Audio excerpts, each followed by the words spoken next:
So this March holidays, we decided to visit a place that we've always heard about and always wanted to see, and that's Suikerbossie Guest Farm.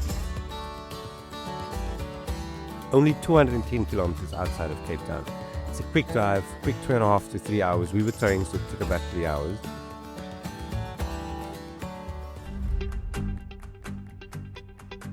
This is how my people were transported, I'm just saying.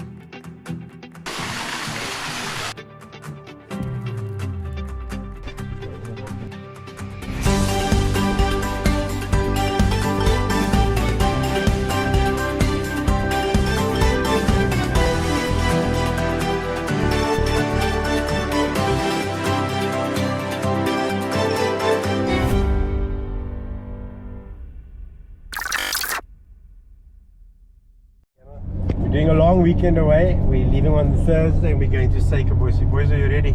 Yes! So the kids were amped. It was a long weekend. We took the Thursday off. We ran away from work. We decided to take this drive, find out about this camp. A friend of ours booked the camp, and it's a campsite that allows you to be multiple people and multiple families. Also allows camping trailers on it. Not all of the sites allow camping trailers, but the drive there, through the mountains, through the Cedarberg, through the back of Oppiberg and all those areas. We ended up going through Ceres and then Oppiberg and then hitting this amazing backside of the Cedarberg farms. And suddenly you're greeted by this oasis of greenery in the middle of just mountainous areas. And again, that always happens when there's a river alongside a campsite like this. Are you not had enough? This time I really need to come above.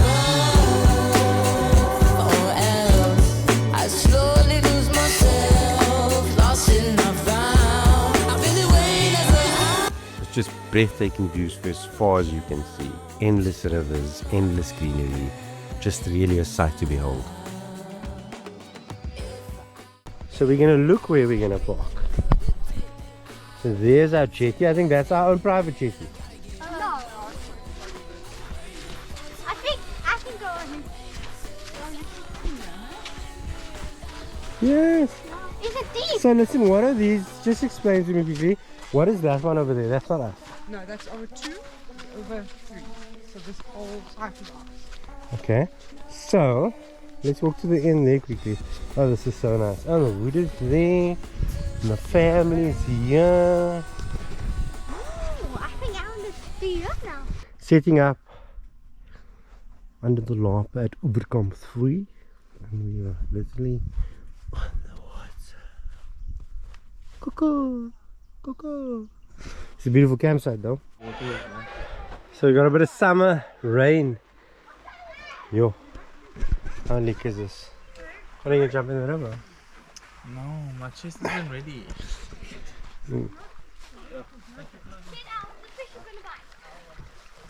How's the water cold now? Don't lie. Don't be like, oh no, it's fine. This is a summer camp. It just started raining out of nowhere and it's storming. So we're just going to put up another shelter, a homeless shelter. And I got my trusty signs. You can see our fire is dying. Dead. So we're going to cook on the back of the cruiser rather because the fire is dead. Open up the Alucab 270, got the Odyssey and Pop shelter out. Like a entire zero. So we're not building Lego. What are you guys building? Camper van and a 4x4. So we got all the small children sitting here building Lego.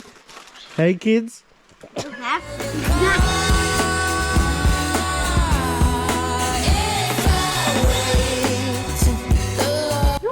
Kenny, what happened now? This moth attacked her and... Are you okay? It kept on going. Yeah. Is it after this light on your head? I forgot the light was on my head. You must have put it off.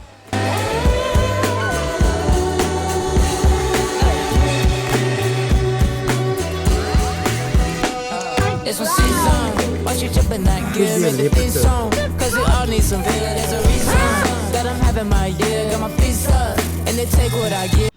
It's up past 7. Christian's just got us to 10. He's got to go pee in the bush. So Christian pees with his ankles at his pants at his ankles every time. I can't even speak. You got the wildcat in there in the put the light on so you can see her better. She's gonna hide. Here she is, fast asleep. Tell her that you're beating the tent last night. Tell them. It's raining all night, but it was good. So nice. Yes, Christian. So I'm making the family bacon and eggs. Camp duty. Okay, they just sit there, lazy. This is the only time you're gonna see me making breakfast. It's on camp. But let's go. Bacon, eggs on the stove, back of the cruiser. It's drizzling. It's a bit rainy there. Liquor. I got my little junior sous chef with me. Yeah, he's busy with the scrambled eggs while I'm busy with the bacon. How are you finding it, the young man? Good. Are you almost ready? Yeah. Okay. Let's do this.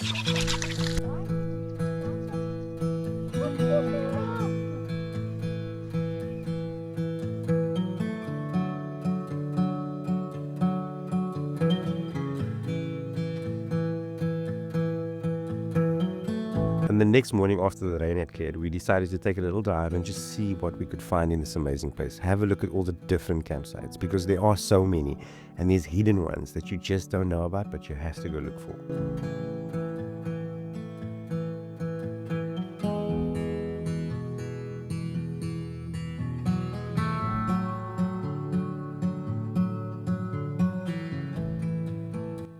The first one we discovered was such a beautiful campsite. It's totally off-grid. It's in the middle of this little hilltop.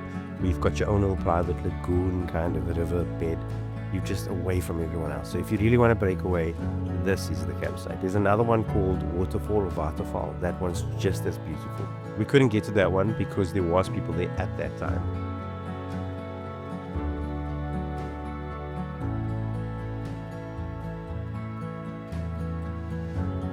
So the next one that we made our way to was simply amazing. It's a campsite that takes quite a lot of families or friends or anybody. It's a big open green grass area. You've got a little communal area where you can do your fire and you can sit and eat, and there's a bathroom and a shower. But this one is just magnificent. If you wanted to come in a big group, this is definitely the site. And the grass felt like we were walking on the soft carpet.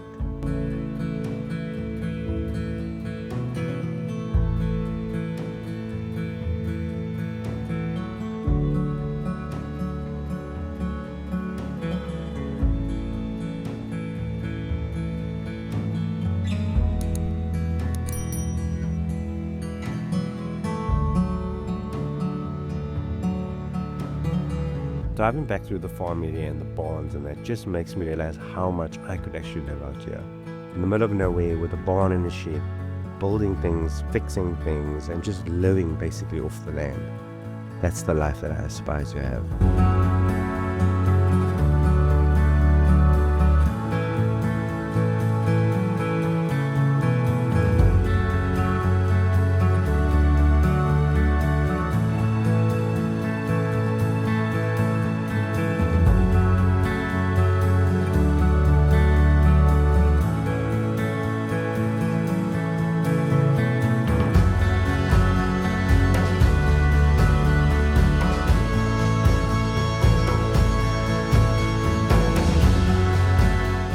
O'clock in the morning, sitting on the jetty. Look at this.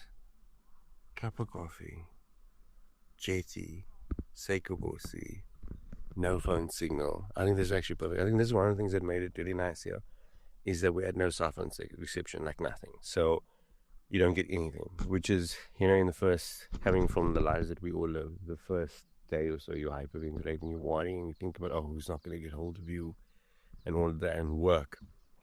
And then by day 2, you start realizing, wow, I don't need my phone. I can just lay one side. And someone said to me a while ago, you know, they switch their phone off after 5 every evening. And they say to me, and I said, how do you cope with it? And they said to me, you know, everybody that matters in my life is with me at that point. They're in my house. So I don't need to be in contact with the world. And that's such a profound statement if you think about it, because your family unit, where you live, is your primary concern. And if they are safe and they're around you, I'm not saying that you mustn't worry about your other family or your friends, but you need time with just them. So this has been insane, to just sit here, nobody's playing WhatsApping and Instagram stories or WhatsApp statuses. We're just genuinely savoring it, and it's a perfect breakaway. It's a getaway from everything. So then we've got the unicorns. You sit there and you just right. So you sit there and you just really enjoy what this is. I mean, look at this. Like, honestly, look at this.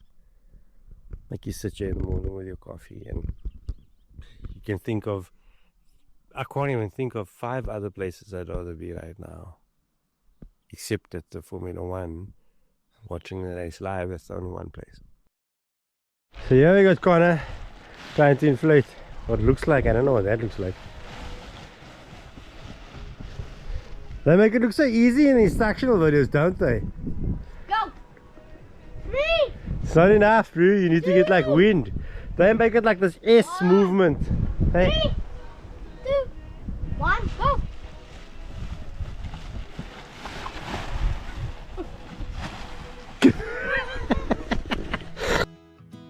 And then it was time to eat the water. We had our floaties.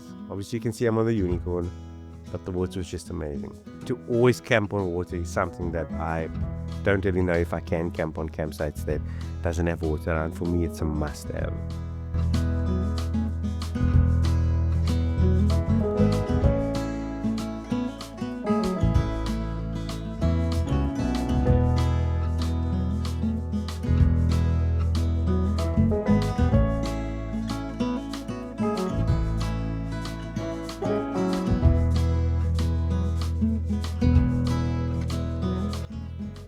And then our friends said they're going to take us to this waterfall area, which is in the mountains. It's a bit of a drive. You don't need a 4x4, you can get there by a normal car. But have a look at this. I don't know, do you call it a gorge? Do you call it a cliff? Do you call it a waterfall? But it's carved away from years and hundreds and millions of years of water erosion. But look at it.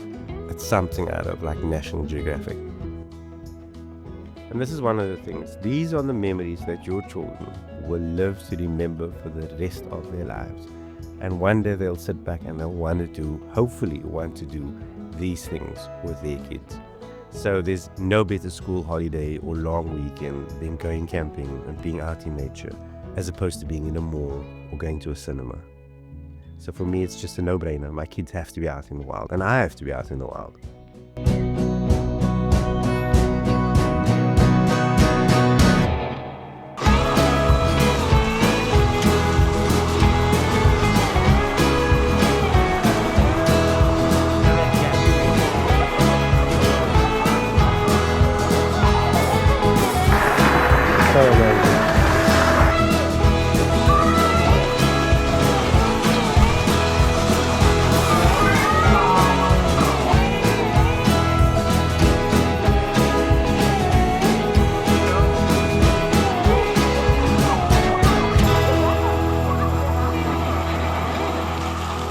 I got body wash in the car there.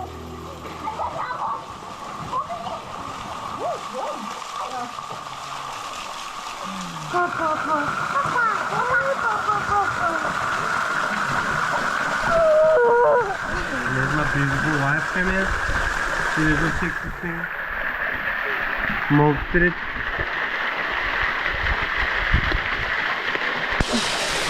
Ah.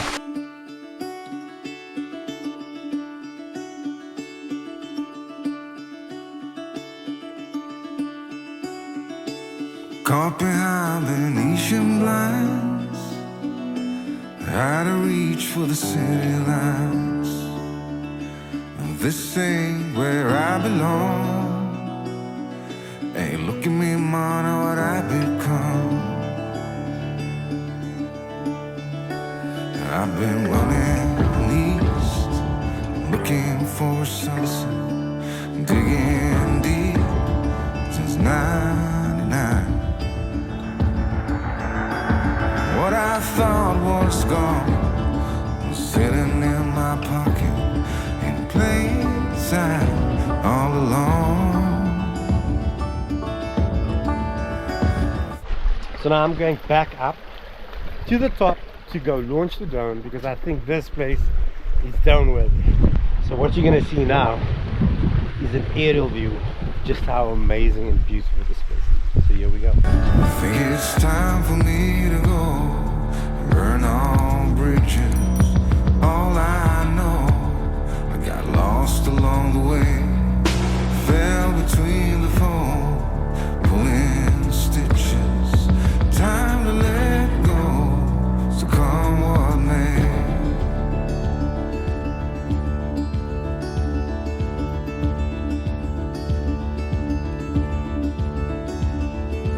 Don't look before you leave. What you give, you get to keep. So long, farewell, bye-bye. Let's have a toast for those lost old lives. And my crooked little heart that seems so rebellious is falling apart right now. I'm bleeding, an easy kill. Gonna leave it all behind. I think it's time for me to go. Burn all bridges. All I know, I got lost along the way. Fell between the fold, pulling stitches. Time to let go, so come what may.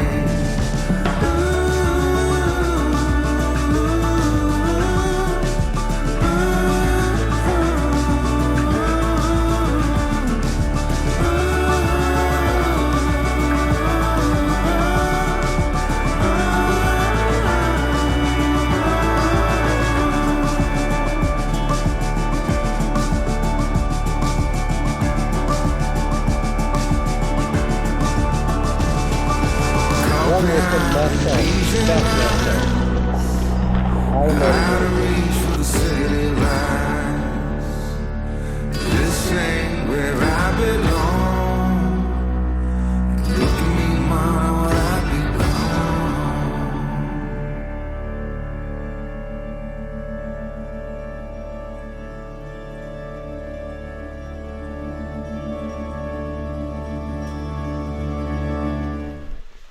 So walking on these pathways, always walk looking to your left and your right in front of you, because on a hot day like this you're bound to get one or two snakes that's going to come out, and look for a bit of warmth on the rocks. Not saying you're 100% going to get it, but it could happen. Then damn the little small Chinese people that fold these things in packaging and you can never get them right. So Brian and the boys struggled for quite a bit. Sorry guys, so I had to make this video.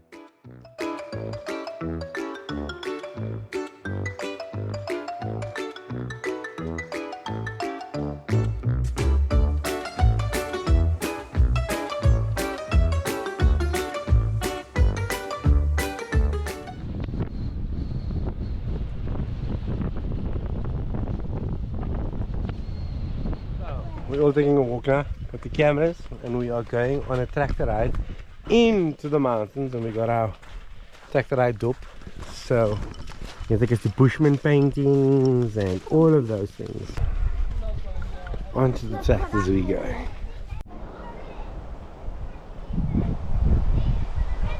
Are you guys ready for your tractor ride? I'll sit anyway.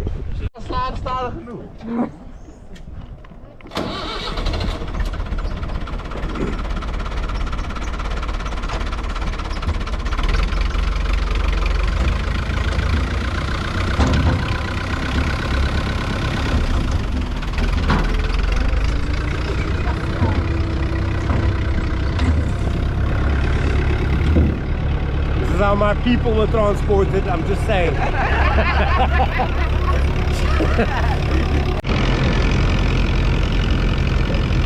want you to notice something, eh? Like the rain was quite an inconvenience this weekend, right? Yeah. Well, farm is a bit different. If you look on the floor, and when you're gonna pick them, you can see some of them are brown. Even if they look fine, there's thorns here. Oh, you're allowed to take two. You're allowed to take two, like this one. It seems fine at first, but then you turn it around. Is that from the rain? It's from the rain. Serious? So how does the rain do that? So gets fungal infection. fungal Infection, the humidity and the rain, and of course the winds as well just blows them off. So Sure. for you was an inconvenience, for us it was a huge loss. So how much do you lose on like a rain like that? It wasn't even that bad. Well, this is Because there's a morsel of repairs on the peaches on the floor. just this tree alone, that's more than 50% Sure. of what was on the tree. Sure. Yeah. That's also, you have to get your timing right. Like this is a later in the season fruit. Peach is autumn crunch. So it's basically autumn now.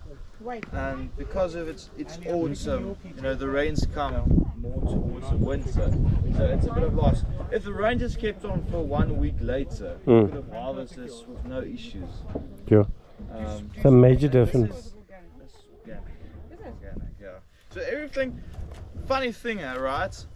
All the chemicals you can buy legally at the farmer depot is classified as organic. The only difference between us and organic farms is we're not paying 120,000 rand a year for organic certificate. Yeah, the sticker. The sticker. I'm serious. So you still spray? Yeah, we still spray it. They do as well. Organic farmers still do. See, that's why I farmers washed all still my do. stuff. It's that sticker. It's like a SABS sticker. Yeah, that's we're fine to eat that. You'll see this autumn crunch, they have much less fur than Yeah, the other not so peaches. fluffy. Yeah, that actually gives it a bit of advantage because when it rains, it just drips. Yeah, off. it doesn't If sit there's on more it. Fur, it sticks onto it. That's And what it's also, meant. with the wind, it just dries off quicker. So Samuel, who lives on the farm, and the farm has been in their family for generations, took us on this exciting and mesmerizing trip. On the back of a tractor, all the way up to go see Bushman paintings. These paintings date back thousands, hundreds of years.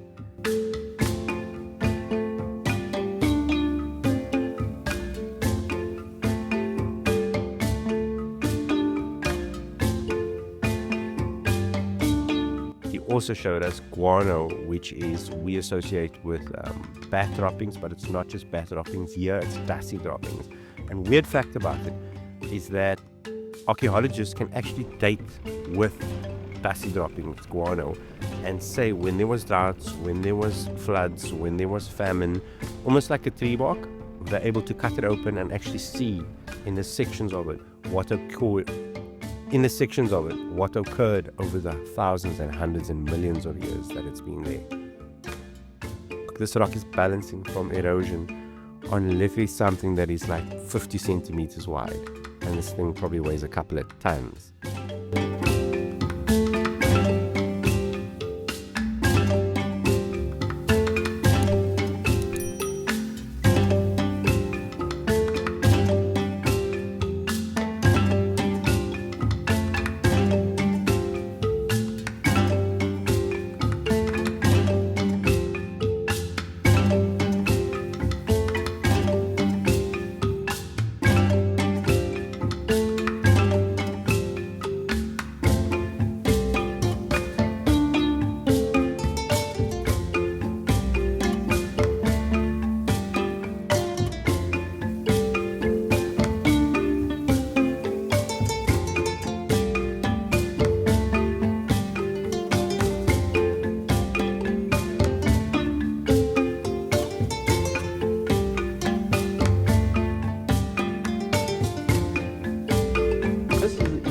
But this is good enough because it's protected. Because like now, the wind is coming from the west. So the most protected side from the wind and the rain, because the rain and the wind is coming in like this, is the eastern side of the rock. And the reason they probably didn't paint here is it's the wrong texture. It's brittle. You see what I'm doing with my fingers here, and over here. You see there's no paintings. I'm gonna touch it now. You're not gonna get it off.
100,000 years old to actually see it in real life.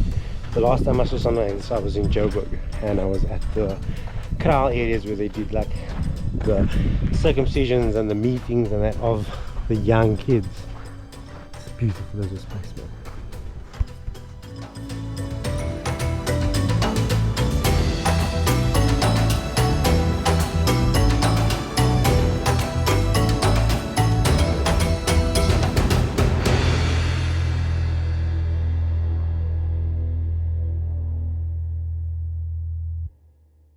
Son! This is my child! This is my child! I'm so proud of you! Daddy's boy! Give a kissy!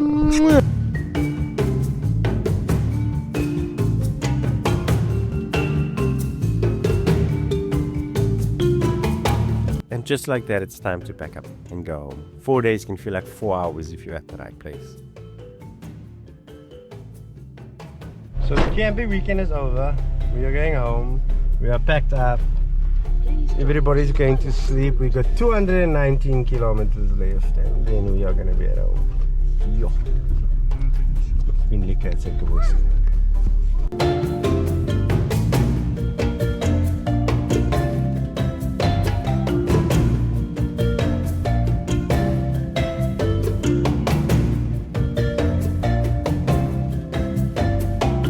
So guys, I know I preach about traveling and I speak about it all the time and the memories that you make with your children. And I just want to say again, the memories that you make with your children during these holidays and these December holidays and weekend getaways, they're not going to remember the time you bought them whatever game for their PlayStations. They're going to remember the time they jumped off a jetty with their dad or their mom. Those moments where they're telling ghost stories in a tent. That hours of drives where you guys are singing in the car. Those are the memories that live on, and that is why we travel. We travel to explore, we travel to learn, and we travel to give our children an outward experience of life. Because I feel life has become so fixated on being in buildings and malls and in front of screens. And nature is the best teacher that you will ever find. So let your kids jump off jetties, cut their hands, backflip into waterfalls. I think that's what life truly is about. So until the next video, guys, take care, look after yourself, and go off the beaten track.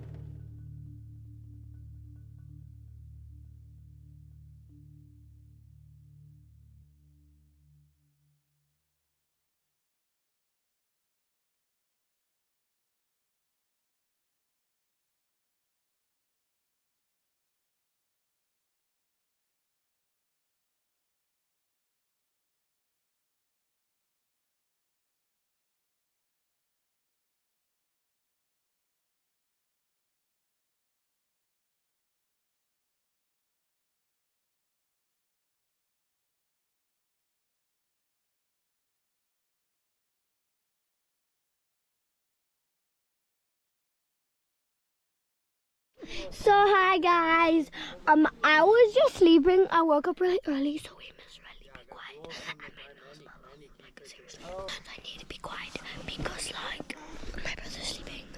I'm not your brother. Let's see. My daddy has a tent, and we were about to sleep in their car. Wait, what happened? Oh, we're gonna sleep in their car. So I'm not playing with you anymore.